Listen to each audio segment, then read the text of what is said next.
Few things can make you more money than a company that pulls off a successful turnaround. Now, about 15 months ago, we talked about Quiksilver. That's simple ZQK, the teen apparel retailer with 3 major sports-related apparel and footwear brands, Quicksilver, Roxy, and DC.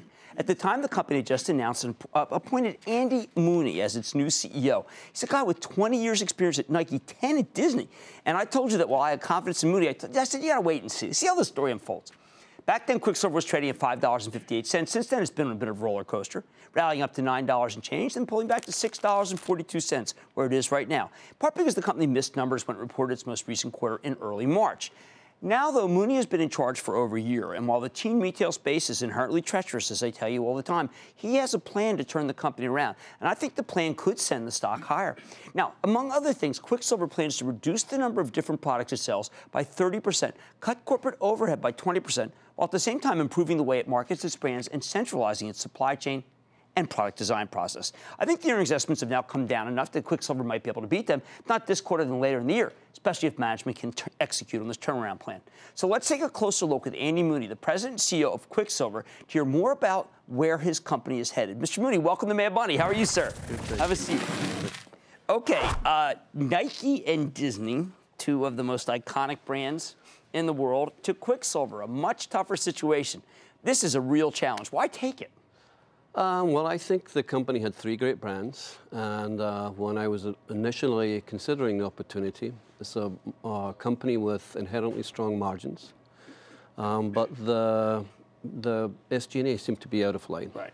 So I figured if we could maintain the margins, hopefully grow the top line, even at a modest rate with those type of margins, but get the SG&A in line to industry norms. Right. It could be a good story. Okay, so how we have often said that both turnarounds and teen apparel are the toughest areas. So you've had the job now for more than a year. How's it feel? I mean, it certainly can't be lickety-split.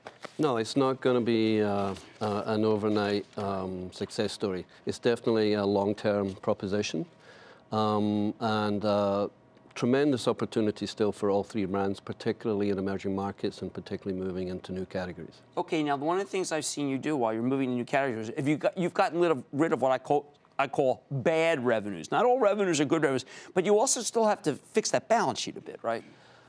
We have quite a bit of debt. Right. We have no problem servicing that debt. It's not constraining us in any way. And I think a lot of the growth that we would have in emerging markets, for example, would come in partnering with people who are well capitalized. A lot of the model that operates over there is franchise retail, right. Particularly in countries like Brazil or mainland China. Right. I know that you also, because I couldn't resist because you actually talked about it on your conference call, that you have a big business in Russia, including you brought it up, not me, a Russian suburban shopping mall that you're doing business in. Now, does Russia just add to the list of things that keep you up at night? Well, it's certainly come on the radar screen lately. We hasn't at this point had any impact on business, so we'll keep our fingers crossed. Okay, now, one of the things that I don't know that much about surfing, candidly, although I do watch kids surf because I think it's a great sport, okay? But I knew Kelly Slater, and that's someone that you had a relationship with, and that relationship ended. I don't know why it ended, and the press reports aren't that clear, but is this okay for you that this iconic figure is no longer connected with the company? Well, athletes have always been important for Quiksilver in particular of the 3 brands, but are actually important to varying degrees for all of the brands. We had a fabulous run with Kelly for over 20 years.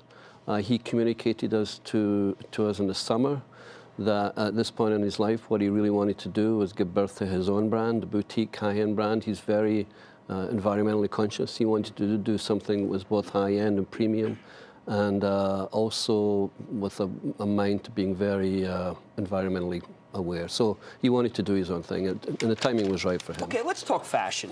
Fashion is very difficult, and teens are fickle. I have a teen, had, of course, another teen who got now in their 20s.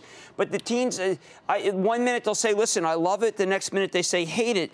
There was a piece of research recently out by Piper Jaffray saying action sports decelerate in teen survey. Quiksilver brands losing share. Now, this is something that was a survey, but you have the empirical data. Does your data back up the Piper Jaffray worry? Well, if you looked at our last quarter's results in what I would characterize as a particularly brutal retail environment. The worst. here in North America especially. We comped up in our own retail stores here in North America. And in fact, we comped up worldwide on our own brick and mortar stores and did very nicely on the e-com space. I think it's a little bit of a misnomer to classify our business as wholly a teen business. Okay, fair enough. I think our consumer is more, they're youth-oriented brands. Okay, right. But I would say the consumer's more in their early 20s to mid-20s. And what are your personal goals, sir? Is this something that in 5 years you want to be a big brand, or if it doesn't, you know, at a certain point you have to, I know VF was interested in Billabong, do you say, listen, I've cleaned it up and now I can sell it? But because, you know, this is not your first rodeo, you've been around, and this is a job that is going to probably 18 hours a day, 7 days a week. I love the job, I love the brands, and we're a public company. If we ever got to that point where someone was interested, of course we'd have to consider that. But my immediate focus is just to really make these brands shine, as they did when they were first introduced, either 20 to 40 years ago now in the case of Quiksilver, and really to kind of get the business in fundamentally good track and get the top line moving again. Excellent. Well, you're a level-headed guy, obviously, from your background and the way you talk, and I think that people should watch it, and you know, you've got the right approach. How about that? Okay, that was Andy Mooney, the president and CEO of Quiksilver. Learn the story. Hey, maybe your kids love it. Maybe you love this stuff, but learn the story, because if they do get it right, it could be very big. Stay with Cramer.